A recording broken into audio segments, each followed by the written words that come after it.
Bon après-midi tout le monde. Cette revue-ci, je la fais parce que mon ami de Jedi Master 124 m'a demandé de le faire parce qu'il a remarqué mes figurines de Final Fantasy XIII dans l'arrière-plan de mes revues des Transformers. Je vais vous avertir tout de suite, c'est la première fois que je fais une revue sur quelque chose d'autre qui se trouve à être non Transformers, si je peux dire ça comme ça. Donc, j'ai 3 personnages à faire la revue. Probablement que cette vidéo-ci va être faite en 2 parties. Mon ami Jedi Master m'avait demandé de faire la revue de Lightning, mais j'ai décidé, étant donné que j'ai Snowvilliers et pardon, l'autre personnage s'appelle Herba Dia Vanille. C'est ça, on va l'appeler juste Vanille. Étant donné que j'ai Snow et Vanille aussi, je vais les faire. Et en passant, je vais vous dire tout de suite, je ne suis pas un expert ni un connaisseur de Final Fantasy. Je n'ai même jamais joué à aucun jeu de Final Fantasy. La raison pour laquelle j'ai acheté ces figurines-ci, c'est que je les trouvais très belles, très bien exécutées, très intéressantes. Donc, j'ai acheté les figurines pour les figurines et non pas à cause du jeu. Ok. Ceci étant dit, je vais faire les 3 personnages. Je vais commencer par elle, ensuite je vais faire lui, et ensuite je vais faire elle, dans l'ordre 1, 2 et 3. Parce que les jouets sont numérotés de 1, 2 et 3. Je vais mettre Snow et Vanille de côté pour tout de suite, et je vais m'attarder sur Lightning.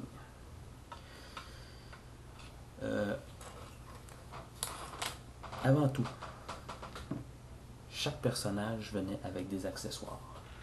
Les accessoires de Lightning se trouvent à être 2 paires de mains. On a des mains ouvertes qui permettent de tenir les armes et on a 2 mains fermées en des points. Okay? Même les mains, on peut voir dessus des mains les détails. Vraiment bien fait. C'est tout si on n'a pas du vernis à ongles sur les pouces.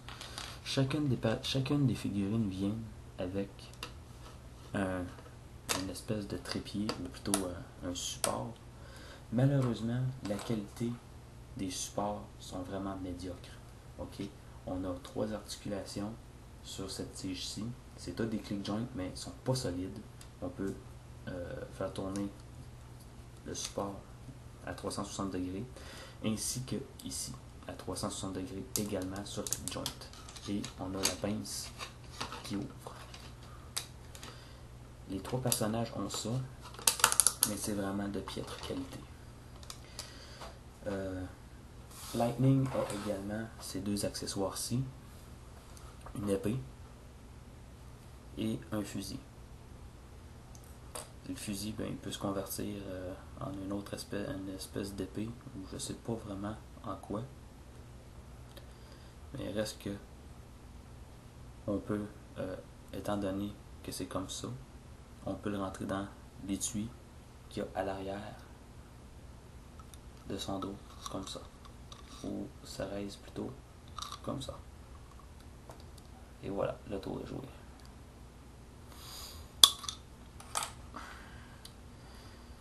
Les accessoires de Snow se résument seulement en 2 sets de mains, 2 mains ouvertes qui peuvent tenir des armes et 2 poings fermés.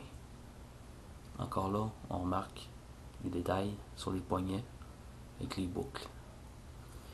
Et Vanille, elle, a un petit peu plus d'accessoires. On a encore les mains. Hein? On a 2 mains ouvertes et 2 mains... 2 styles de mains ouvertes finalement. C'est aussi simple que ça. On a aussi son support et on a deux objets qui se trouvent à être des armes apparemment. On a cette grande tige-ci que je sais pas à quoi ça sert. Et on a également cet autre bidule ici dont je ne sais pas qu'est-ce que c'est supposé d'être. Et pour vous montrer, juste en le déballant, j'ai brisé cet objet-ci.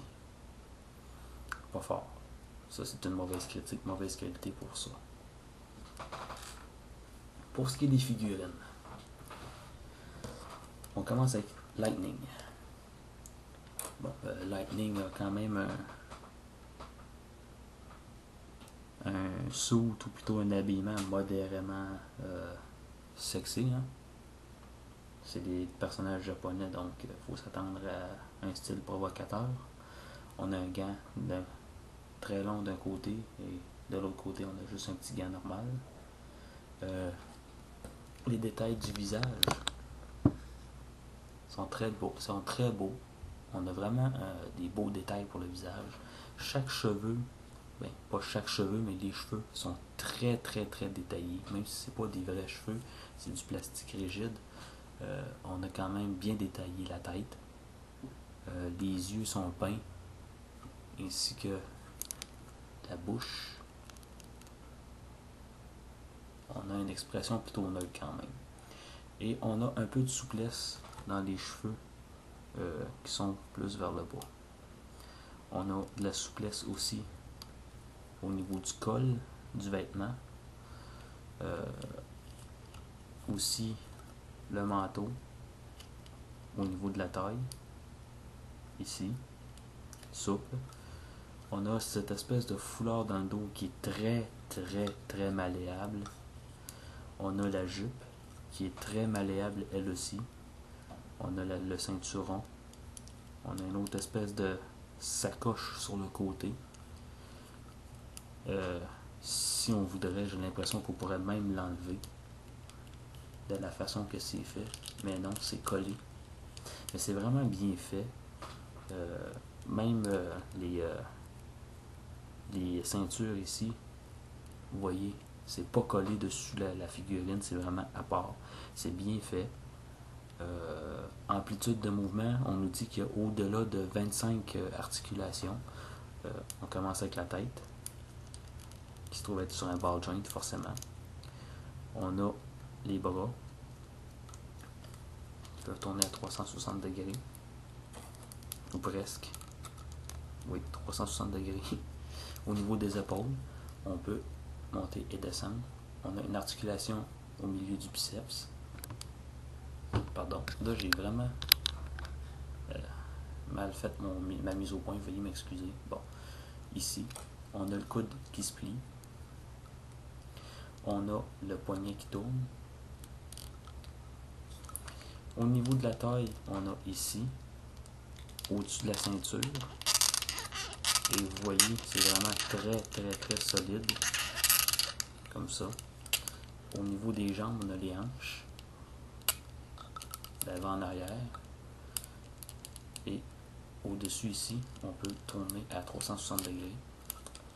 Le genou est articulé en deux endroits pour vraiment donner une grosse amplitude de mouvement. On peut aussi tourner ici la cheville sur plutôt une charnière, mais ce qui est intéressant de constater, c'est que le pied lui-même est articulé. Bon, ça c'était les articulations. Au niveau des détails de l'habillement, vraiment, on a vraiment beaucoup de beaux détails. Que ce soit sur les mains, comme vous pouvez voir, on a qu'est-ce qui pourrait sembler être des balles de fusil sur le dessus des mains. On a même les ongles qui sont tracés. Pas peinturés par contre, mais ils sont tracés. Ensuite, on a pensé à faire le bracelet autour du bras, ici. Les vêtements sont bien détaillés sur cette figurine-ci. On a beaucoup de peinture pour relever les détails, comme les boucles. Vraiment, là, très belle figurine, bien fait quand même. Juste un léger problème, c'est au niveau des hanches, les articulations sont plutôt faiblardes. C'est ça qui est dommage. Mais, tout de même, quelque chose qui est bien réalisé. Et à l'intérieur de ses mains, plutôt de sa main ici, mais pas cette main ici, comme vous pouvez voir, il n'y a rien dans sa main, mais dans cette main ici, on a un peg.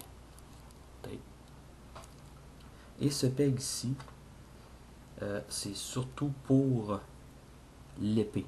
Parce qu'on voit l'épée, je sais pas si vous pouvez le voir comme il faut, mais on a un trou ici.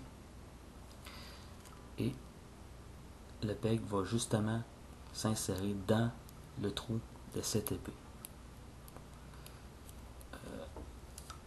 Et voilà, comme ça. Et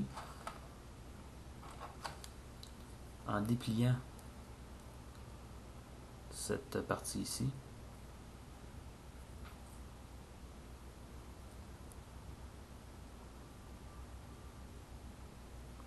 pardon, et voilà, comme ça.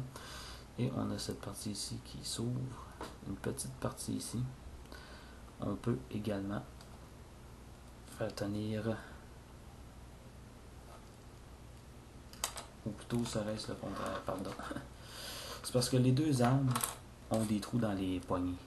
C'est plus évident de faire tenir le fusil dans cette main-ci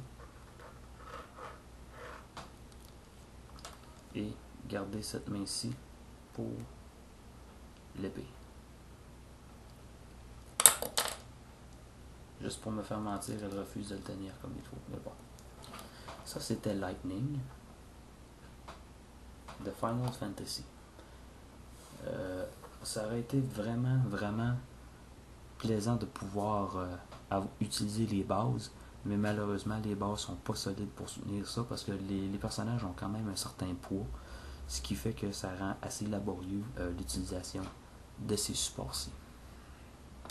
Ça, c'était pour Lightning. Maintenant, Snow. Snow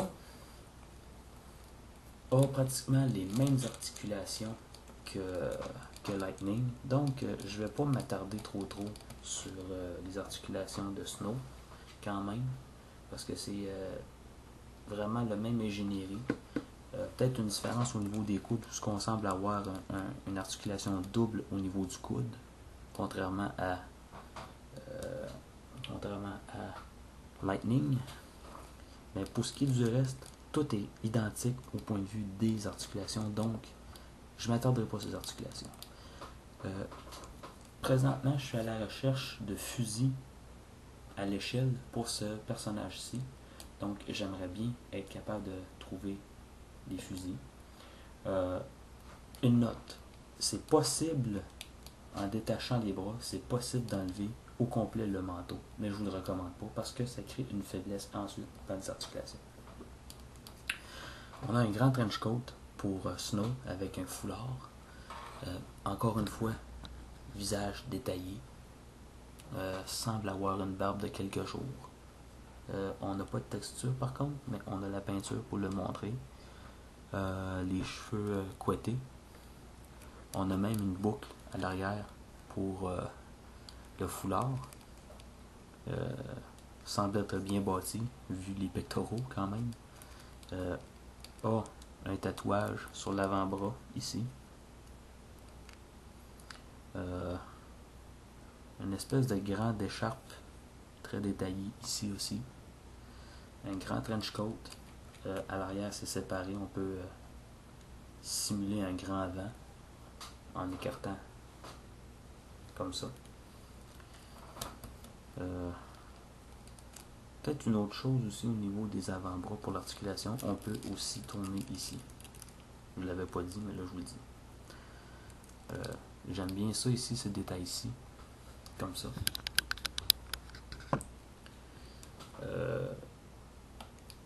Snow, j'ignore pourquoi on l'appelle comme ça, je vous le dis tout de suite. Je connais absolument rien des personnages de Final Fantasy. Sérieusement, bien fait, quand même, bien monté. Même défaut que Lightning, c'est une légère faiblesse au niveau des articulations, mais cette fois-ci c'est au niveau des épaules et du niveau du biceps ici. C'est un défaut de fabrication, tout simplement. J'ignore si tous les Snow qui ont été faits en jouet sont comme ça, mais bon. Ça conclut notre première partie sur Final Fantasy, les figurines. Je vais continuer un petit peu avec Snow. parce que j'ai quand même une ou deux choses à rajouter au niveau des détails de l'habillement. Et on va conclure avec vanille.